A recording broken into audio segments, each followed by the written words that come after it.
Well, sadly, last week we heard the two words that nobody wanted to hear regarding the Saw franchise, and that is game over on Saw 11.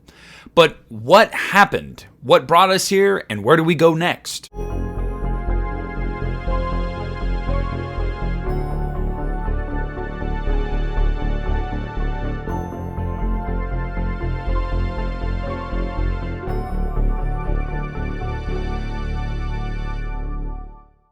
Hey, what's up everybody? Nick here, and today I want to give you guys an update on the Saw franchise and give you a little bit of insight as to what happened regarding the production of the now canceled Saw 11, and really just talk about the future of the series.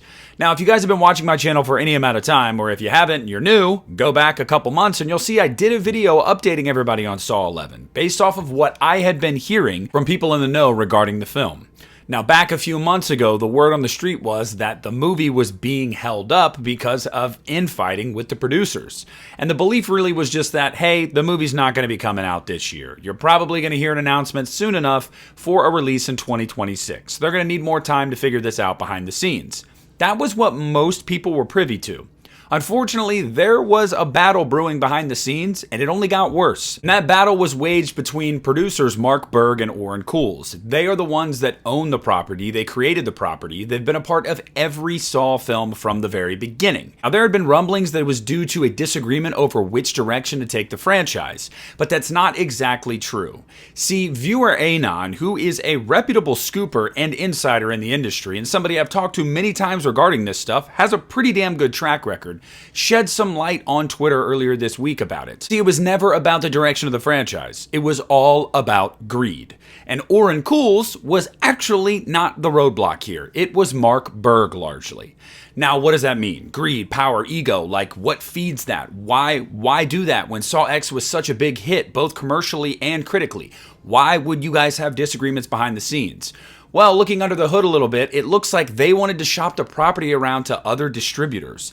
Now, they would probably largely be Mark Berg, and apparently Mark Berg had approached Blumhouse with the idea of rebooting the franchise. But this was after the two could not come to an agreement about financials here.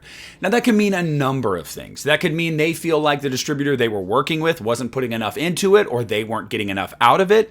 It could mean a lot of things. It could mean that maybe one of the producers or both of them saw greener pastures on the other side and wanted to move the property somewhere else. But if both felt that way, they would have done that. Based off of the information that I have been able to gather, it seems like Mark Berg was the one that wanted to see if there were greener pastures, that wanted to cash in a bigger paycheck for Saw, whereas Oren Koules was totally fine continuing to do what they'd been doing with Lionsgate. Now, people have also asked, and Bloody Disgusting in their write-up of this, called this out beautifully, well, hey, why can't Lionsgate just move forward with a film? Well, because they don't own the property. They're just the distributor. And if the people behind the scenes that own the property cannot come together on an agreement, then no film's going to get made. I talked about this with Christian the other day on the You Need a Horror podcast that we did, where we basically compared this to Friday the 13th with Sean S. Cunningham and Victor Miller.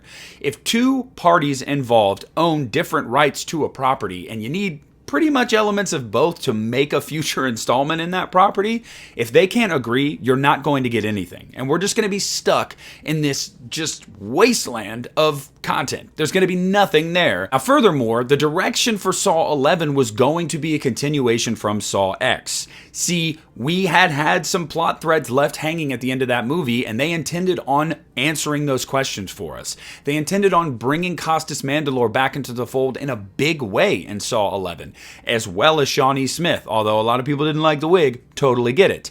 So it was really going to be a continuation of that movie, but they didn't have plans after that to do like a Saw 12 that was going to be another midquel.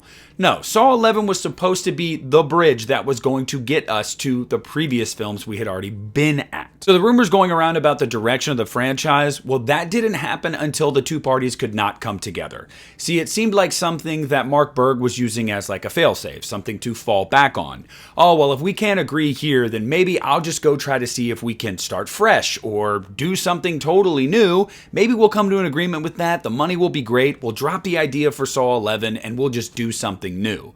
But it doesn't sound like Oren Koules wanted to do that. So again, the butting of heads about the direction of the franchise did not happen until after there was a financial issue behind the scenes. Now, look, this is not new in Hollywood, especially when multiple people own an IP. One of them might be bound to think, hey, I can get a bigger slice of the pie if I go elsewhere.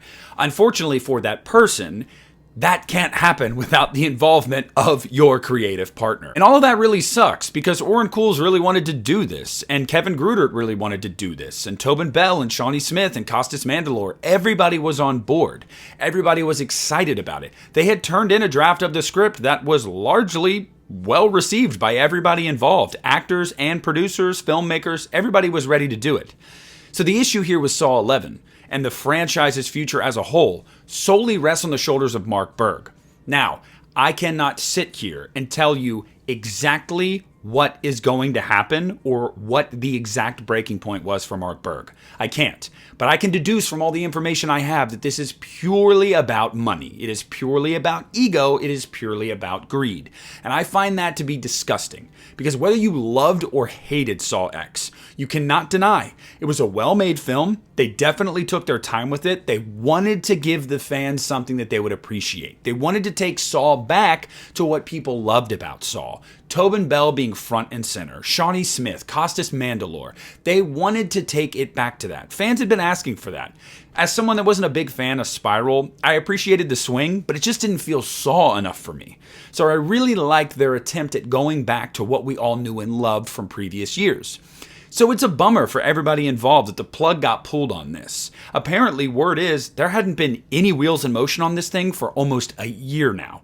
Once the fighting started, it just didn't get better. It only got worse. As Bloody Disgusting put in their article, a source close to them said that they didn't have anybody at Lionsgate that could really mend the fences. The relationship had soured and it just was past the point of saving. And that really sucks because that leads us to where the future of this series lies. And it's a huge bummer because this really does sound like Friday the 13th. And unfortunately for us, if you're a Saw fan, if these guys aren't going to be able to get along, we might not see Saw again for a very, very long time. Look at Friday the 13th. It's been 15 years. We got an announcement a little over a year ago about Crystal Lake. It was actually probably 2 years ago now. And yet we still haven't gotten cameras rolling on that. Because even when something seems like it might be getting off the ground, with all of the legal issues and all the parties involved with these properties, anything can throw a wrench in it. And it seems like we could be destined for that for the next decade plus with Saw. As of right now, there are no future plans for the Saw franchise whatsoever. And the worst part about this is the fact that Tobin Bell is now in his 80s. And he gave what is, in my opinion, a career best performance in Saw X. I definitely think it is undoubtedly his best performance as John Kramer. And I really would have loved to have seen him come back and build off of that performance. Because whether we like to admit it or not, Tobin's not going to be around for a super long time at this point. So this kind of just makes us have to be accepting of the reality that we're never going to probably get another Saw movie with Tobin Bell. Saw X was probably the last time you're going to see John Kramer on screen. And I guess the positive side of that is it was his best performance in the series and they gave his character the most to do. But the downside of that is imagine what else we could have mined out of that character in the few years we have left with Tobin Bell. But now we won't get that because one producer decided that he wanted to be a douchebag and shit all over everybody involved with the films and the fan base as a whole. It's disgusting, quite frankly. And I know Mark Berg's not going to watch this video. I know he's not. But Mark Berg, if you watch this video, so sadly, the future for Saw probably looks something like this. It'll be a long time. It'll be years. We'll get no word. Eventually, the two parties will come to some agreement, basically where probably Mark Berg gets a lot of money and he can step aside, and Oren Koules will probably move forward with the franchise. But at that point, they'll probably have to reboot and start totally from scratch. In my opinion, I'd love to see them continue from the final chapter at that point. Honestly, you could bring back Costas Mandylor, you could bring back Cary Elwes, you could do that. But I really do think they'll do a hard reset when and if it ever comes back. And I don't want to be negative. I do think it'll come back eventually. It is way too popular of a property. It's made way too much money for them to just walk away from it forever. No, it'll come back. Just so long as Mark Berg's out of the fucking picture. Now, this is one of those videos I dreaded doing. I didn't want to do the update video a couple months ago because I saw the tea leaves. I knew where this was leading, and I don't want to be the one to say I told you so. Especially when it comes to a franchise as near and dear to my heart as Saw. And with how much that I loved Saw X, it especially breaks my heart. It sucks. And for all of us Saw fans, we can commiserate together, and we can hope that maybe sooner rather than later cooler heads will prevail, or somebody will just fuck off into anonymity, Mark Berg. But until that happens, we're just stuck with this reality right now, and it sucks. But keep your heads up, because this won't be the end of the Saw franchise. Even Friday the 13th won't be dead forever. It just can't happen. Once something or someone has become an icon and it's shown that it's profitable, it'll always find its way back. But I want to hear down below in the comments section what you guys think of the cancellation of Saw 11 and what you think the future of the Saw franchise is, if there is one at all. I want you to sound off down below. I'd love to discuss it with you. I want to thank you all so much for watching this video. Please leave a like on it. Subscribe to my channel if you haven't already. This is Nick at the Lost River Drive-In, and I'm pulling out.